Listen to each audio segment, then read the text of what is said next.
Here's how to use free camera mode in Roblox to explore your game from any angle. First, you need to go to the official website of Roblox, log into your account, and join a game. You can also pick a game that'll let you move the camera around or has a free camera mode.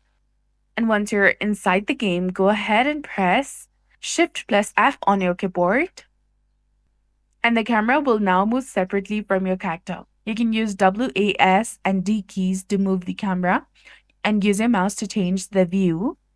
Some games might need admin commands or a game pass for free camera mode. And if you want to turn on camera mode, turn on the camera mode. For that, you need to open your Roblox website, go to your settings, then after go to privacy and content maturity. Here you'll see the option of communication.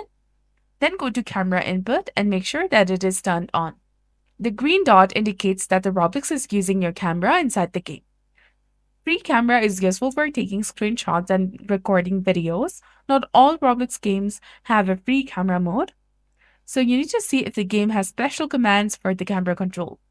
So that's it for this video. I hope you found this helpful. If you did, please like, share, and subscribe. Thanks for watching.